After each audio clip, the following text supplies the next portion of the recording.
নতুন বছরের দ্বিতীয় বিয়েবাড়ির নিমন্ত্রণ ছিল। তো সেখানেই যাওয়ার জন্য কিন্তু দেখো আমি কিন্তু রেডি হয়ে গেছি। আমাকে কেমন লাগছে অবশ্যই কিন্তু কমেন্ট করে জানিও।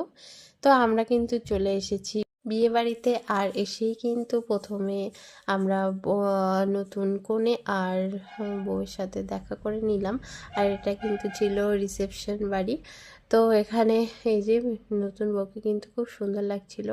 তারপর কিন্তু আমরা ছবিও উঠেছিলাম। আর ফোনটা যেহেতু আমার কাছেই ছিল তো সেভাবে ভিডিও করা হয়নি। তারপর নতুন বউ নতুন বরের সাথে কথা বলে গিফট দিয়ে কিন্তু আমরা চলে এসেছিলাম ফুচকা কাউন্টারে। আর এখানে এসে দেখি ভীষণ ভিড়, তারপরেও লাইন দিয়ে কিন্তু ফুচকা খেলাম। এছাড়াও কিন্তু ছিল কফি স্টল, তারপর পকোড়া। আর এখানে তো সবাই পকোড়া খাওয়ার জন্য ভিড় পাকিয়েছিল। তো আমিও নিয়ে নিয়েছিলাম আর খেয়েও নিলাম। তারপর কিন্তু চলে এলাম আমরা মেইন কোর্স খেতে।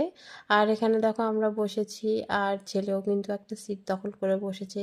খাবে না কিছুই, কিন্তু আলাদা বসতে হবে। আর মেনুতে কিন্তু অনেক কিছু ছিল। প্রথমেই স্যালাড, তারপর পনির পেসিন্দা সস কিন্তু দিয়ে দিল আমাদের। আর দেখো এখানে কিন্তু প্লেটের ওপর কলা পাতা দিয়ে সার্ভ করেছে। খুব ভালো লাগে আমার এরকমটা।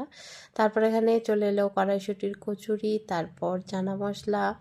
তারপরে কিন্তু চলে এসেছিলো ফ্রাইড রাইস, সাদা ভাতও ছিল তো আমি সেটা নিইনি। তারপর দই কাতলা, ডাল, আলু পোস্ত ছিল। ডালটা আমি খাইনি, আলু পোস্ত একটুখানি নিয়েছিলাম টেস্ট করার জন্য।